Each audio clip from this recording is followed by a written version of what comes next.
Ya. Assalamualaikum warahmatullahi wabarakatuh.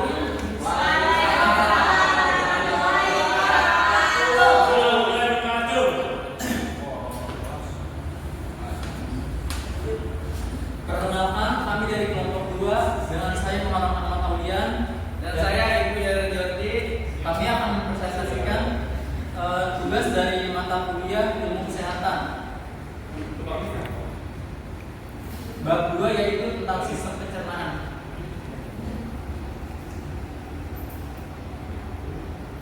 Yaitu yang pertama yaitu A. Pengertian sistem pencernaan.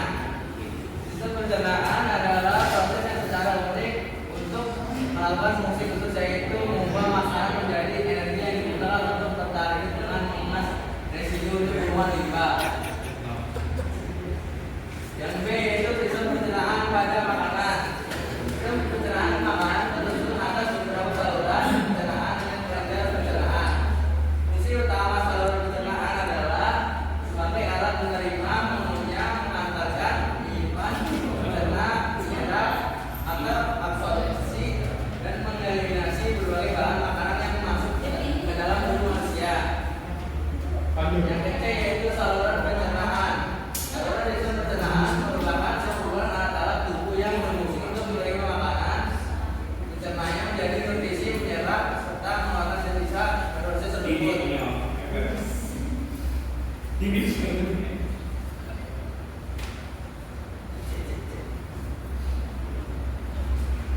Telurnya memiliki panjang kurang lebih 10 meter, dimulai dari mulut, kerongkongan, lambung, yang tersusun 12 jari itu satu. Ini misalnya yang pertama yaitu mulut. Mulut merupakan tempat masuknya makanan dan air ke saluran pencernaan dan juga muara dari kelenjar ludah. Struktur mulut atau tepatnya rongga mulut merupakan kesatuan alat-alat pencernaan yang bekerja bersama dan menerima pengunyahan dan peneranan makanan. Yang kedua yaitu gigi atau dentes. Gigi merupakan alat pencernaan yang tersusun atas jaringan tulang yang sangat kuat dan tertanam pada gusi atau limfa dari tulang rahang atas dan bawah. Berdasarkan untuk fungsinya gigi dibedakan menjadi tiga, yaitu gigi seri yang memiliki fungsi untuk menggigit dan memotong, gigi taring yang memiliki fungsi untuk menyobek, dan C. Gigi geraham dapat dibedakan menjadi gigi geraham kecil dan gigi geraham besar yang memiliki fungsi mengunyah dan melumatkan makanan. Yang ketiga yaitu lidah. Lidah tersusun atas kesimpulan serabut otot lurik yang dibesarkan oleh selaput, yang diselimuti oleh selaput terdiri dengan struktur berbeda-beda tergantung tempatnya. Pada permukaan lidah terdapat onjolan-onjolan yang kecil disebut papila lidah. Beberapa bentuk papila lidah antara lain: A. Piliformis merupakan penonjolan berbentuk seperti konus sangat banyak dan terdapat pada seluruh permukaan lidah. Yang B yaitu fungiformis merupakan penonjolan dengan tangkai kecil dan permukaan yang lebar berbentuk seperti jamur. Foliatum merupakan penonjolan yang sangat padat pada samping dalam lidah. Yang ketiga yaitu circumvallatum merupakan papila yang sangat besar dengan permukaan menutupi papila lainnya. Yang keempat yaitu langit-langit mulut. Langit-langit terletak pada dinding, beratas atau atap rongga mulut. Langit-langit dapat dibedakan menjadi dua bagian, yaitu langit-langit keras atau palatum burung yang membatasi rongga mulut dan rongga hidung. Dan langit-langit lenap palatum maut yang membatasi rongga mulut dengan taring. Yang kelima yaitu kelenjar ludah. Pada rongga mulut terdapat muara yang kelenjar ludah atau glandula saliva yang terdapat di sekitar mulut. Kelenjar ludah yang berdasarkan letak dan ukurannya dapat dibedakan menjadi 3 pasang, yaitu dari ukuran yang terbesar ke yang terkecil. A. Kelenjar palatik yang terletak di depan telinga dan muaranya pada sebelah atas gusi. Yang B itu kelenjar mandibularis submaxillaris yang terletak di dekat mandibula atau rahang bawah dan muaranya di bawah lidah. Yang C yaitu kelenjar siblimalis yang terletak di dasar mulut dan muaranya di bawah lidah. Yang kedua yaitu kelenjar ludah berperan menghasilkan Harus dulu. Yang keenam yaitu paring. Paring adalah saluran berbentuk jantung yang dimulai dari bagian belakang hidung dan rambut sampai dengan yang jantung. sampai dengan bagian sebelum trakea atau batang tenggorokan dan esofagus atau lambung berhubung ke lambung. Yang ketujuh yaitu kerongkongan. Kerongkongan ialah sebuah tabung yang menghubungkan paring atau tenggorokan dengan lambung. Kerongkongan tentang yang antara trakea, belakang tenggorokan dan tulang belakang. Kerongkongan melewati bagian bawah leher, menembus diafragma hanya di sebelah kiri garis tengah dan bergabung dengan jantung atas ujung lambung. Yang kedelapan yaitu lambung, merupakan bagian saluran pencernaan yang melebar bentuk seperti kantung. Lambung berfungsi untuk menampung, menyampur dan mencerna makanan. Makanan setelah melewati kerongkongan masuk ke dalam lambung, selanjutnya akan merangsang lepasan hormon gastrin.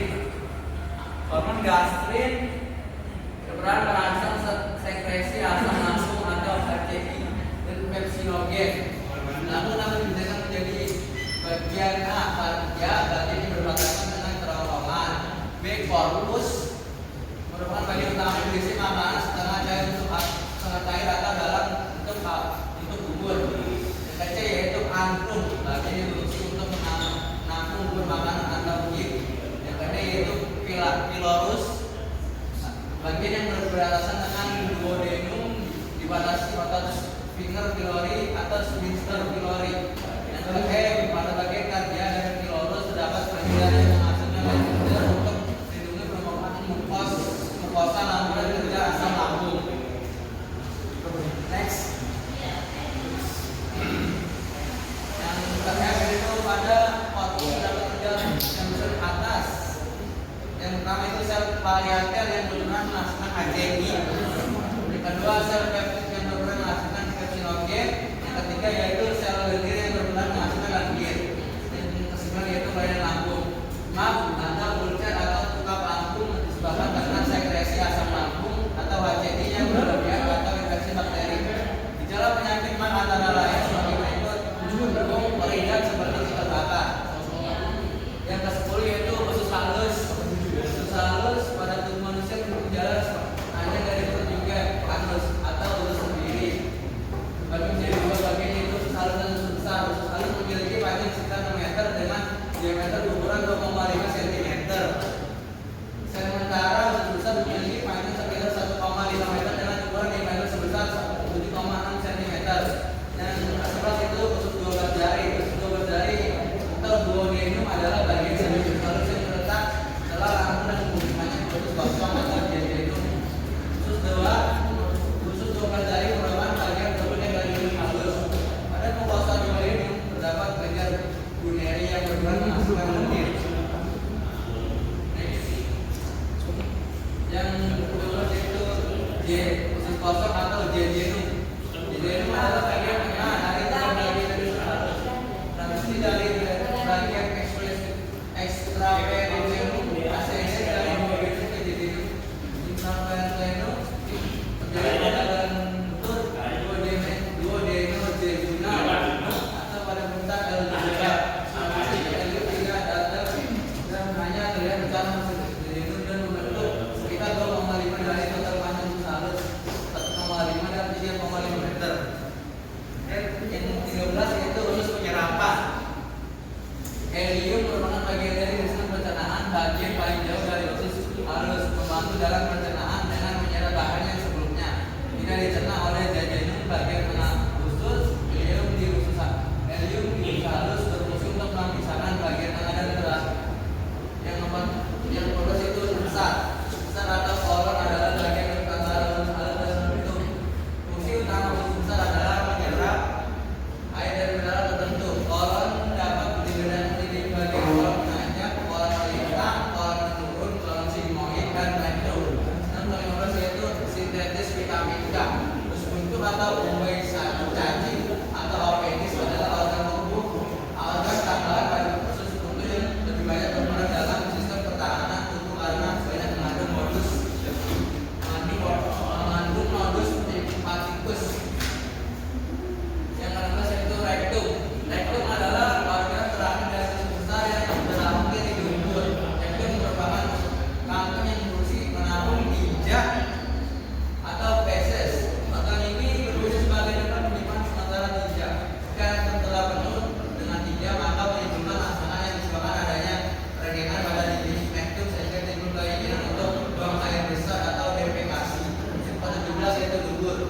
kata lubang pokok atau bahasa latinnya anus merupakan sebuah lubang yang hubungan dengan lubang kepala tubuh yang terletak di bagian tengah pokok. Ada beberapa otot pola sempurna sebagai bagian kedua disebut sphincter ani yang kemudian mengantar pengeluaran hingga. Selanjutnya dilanjut oleh Bang Muharram. Dan selanjutnya akan saya teruskan berbagai kelainan dan penyakit saluran pencernaan. 1. Mencret atau diare. Penyebabnya bisa dari infeksi, salah makanan dan faktor usia. Bisa juga karena cacingan. Diare akut terjadi jika anak mengalami mencret sebanyak 4 kali. Yang kedua, pengobatan diare dengan memberikan oralit. Ketiga, oralit mengandung glukosa, natrium, kalium, dan bikarbonat. 4. Sementara pada putih, natrium dan kalium turun. Anak malah bisa kejang, embung, dan lemas kalau hanya tergantikan airnya saja. Yang kelima yang harusnya diperhatikan, jangan menyamakan komposisi oralit untuk anak dan dewasa. Yang terakhir, pemberian oralit berlebih dapat menyebabkan hiponatrium atau bahkan bisa mengalami koma. Yang kedua, strid atau konstipasi. Konstipasi adalah kelainan pada sistem pencernaan dengan gejala mengalami perasaan feses yang sulit untuk dibuang, dapat menyebabkan kesakitan pada pencernanya. Penyebabnya adalah pola makan, hormon, efek samping dari obat-obatan, bisa juga karena kelainan anatomis. Pengobatannya dengan mengubah pola makan, obat pencehat, laksatif, terapi serat, bahkan pindaan. Gangguan pada sistem pencernaan bisa juga disebabkan karena stres, sebab stres dapat mempengaruhi sistem saraf pada tubuh. Yang ketiga, wasir atau hemoroid. Wasir adalah gagaran pembuluh darah balik atau vena di dalam rangkaian pembuluh darah. Keluhan pertama yang darah segar menetes sebab diabetes. Biasanya tanpa disertai rasa nyeri. Pencegahannya dengan perlu diet tinggi, istirahat dengan makan sayuran dan buah-buahan, serta bertujuan membuat volume tinjanya besar tetapi lembek, sehingga saat diabetes tidak perlu mengejar yang dapat terangsang maksiat. 4. Kanker usus merupakan penyakit ketiga yang bisa menyebabkan kematian di seluruh dunia. Konsumsi susu dan kalsium bisa mengurangi risiko terkena kanker usus. Cara terbaik untuk mencegah dan mengurangi risiko kanker usus adalah dengan mengkonsumsi antara buah, sayur, dan kalori untuk mengurangi proses penimbunan lemak. Menjaga kesehatan saluran pencernaan. Yang pertama, mencuci tangan secara cermat dengan sabun dan air sebelum menyentuh makanan. Yang kedua, makanan sebaiknya yang higienis. Yang ketiga, makan secara teratur dan memenuhi kebutuhan gizi yang cukup dan seimbang. Yang keempat, makan dengan santai, jangan bergesa-gesa. 5. Jangan asal makan. Tentunya terlebih dahulu istirahat beberapa menit setelah makan. Yang keenam, makanan cukup sederhana, namun memenuhi segala kebutuhan tubuh termasuk sayuran dan buah segar. Yang ketujuh, hindari kegiatan mental atau berpikir berat setelah makan.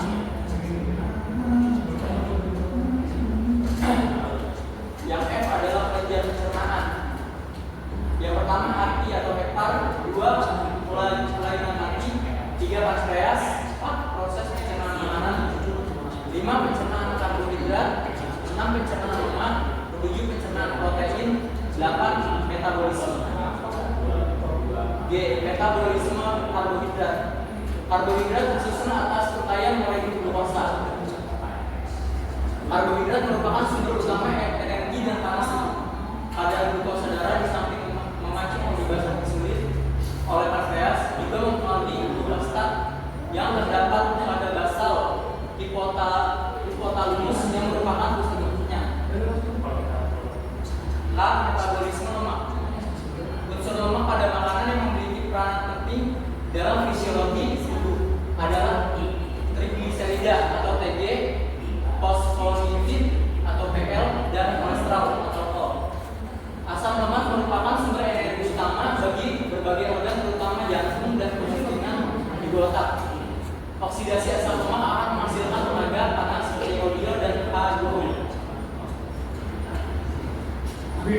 metabolisme protein. Protein tersusun atas jumlah asam amino yang membentuk suatu untayan atau polimer dengan ikatan peptida. Protein memiliki jus amina atau BH2 dan gugus karboksil atau min COOH. Asam amino dapat dibedakan menjadi 3. Yang pertama adalah peptida jika terdiri atas untayan pendek asam amino 2 hingga 10 asam amino. Yang kedua polipeptida 10 sampai 100 asam amino.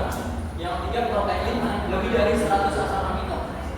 Beberapa jenis protein antara lain glicoprotein, yaitu protein yang mengandung karbohidrat. Lipoprotein yaitu protein yang mengandung lipid. Fungsi protein bagi tubuh: 1. Membangun sel-sel yang rusak. 2. Membentuk zat-zat pengatur seperti enzim dan hormon. 3. Membentuk zat inti energi. Yang gangguan metabolisme protein kreatin dan kreatin disintesis di hari dari asam amino methionine, glisin dan arginin. Di otot skeleton, kreatin mengalami fosforilasi menjadi fosfokreatin yang merupakan sumber energi inti di otot skeleton. ATP yang berasal dari proses glikolisis dan fosforilasi oksidatif. ATP bereaksi dengan kreatin membentuk ADP dan sejumlah besar fosfokreatin. Kreatin dalam urin berasal dari pemecahan fosfokreatin. Kreatinuria secara normal dapat terjadi pada anak-anak, wanita selama mengandung dan selama melahirkan. Pada laki-laki sangat jarang terjadi, kecuali pada kondisi kerja yang berlebihan. Kreatinuria pada laki-laki biasanya terjadi akibat kelaparan, tirotoksikosis, DM yang tidak terkontrol, dan kerusakan otot, miopati, seperti asam urat. Penimbunan asam urat di persendian, ginjal atau jaringan lainnya akan menimbulkan nyeri sendi atau disebut GOT. Persendian yang biasanya terkena adalah metatarsalhalaminial atau ibu jari kaki. Ada 2 jenis GOT, yaitu GOT primer terjadi karena abnormalitas enzim yang menyebabkan produksi asam urat meningkat. 2. GOT sekunder merupakan penurunan ekreksi asam urat dan kenaikan produksi asam urat karena meningkatnya penghancuran sel darah yang banyak mengandung asam urat seperti penyakit ginjal, leukemia, dan pneumonia. Ya, terima kasih.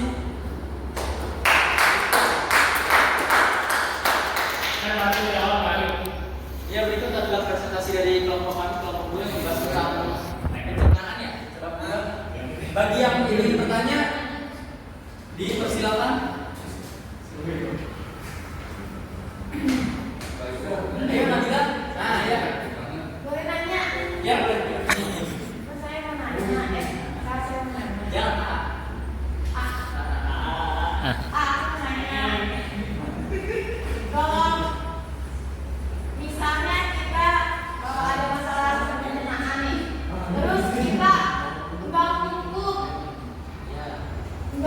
gitu, ganggu pintunya, atau makannya itu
udah buah udah belum? Beri berarti belum? Belum sayur.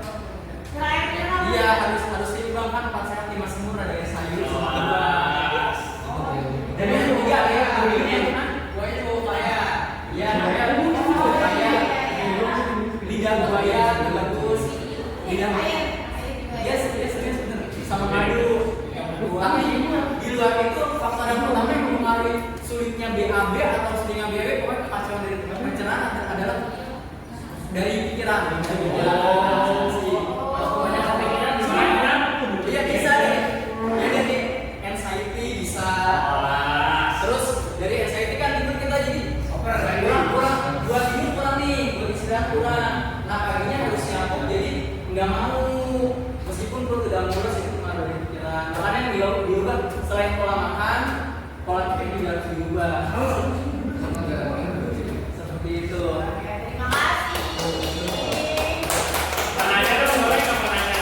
Ya boleh. Dengan Kalau siapa? saya sama juga. Oh iya. Mau nanya kalau ambilian itu ngaruh nggak sih ke pencernaan? Udah, terima kasih. Ya sekarang kita mengulangi itu apa? Ambiien. Iya, ambilian ngaruh sama pencernaan. Saya akan menjawab pertanyaan dari Mas Akbar ya. Ambil itu pengaruh banget dari apa? Pencernaan. Dari pencernaan. Apa yang menyebabkan? Faktor yang menyebabkan ambien yang pertama kebanyakan makan yang keras-keras. Contohnya nasi keras itu dari enggak serius. Ini dari nasi yang apa? Dari yang berasnya yang keras itu pengaruh sekali. Kurang serat itu bukan serat itu dari yang sayur-sayuran buah-buahan balik dari situ. Nah yang terakhir enggak dari ambien itu kan ambien membengkakkan dulu ya karena sistemnya apa dia menjadi bisu dibakar. Iya. Jadi menyebabkan ambien. Terus kayak gitu. Katanya mitosnya ambilian itu kebanyakan jongkok kelamaan ngeden gitu, benar nggak? Iya betul.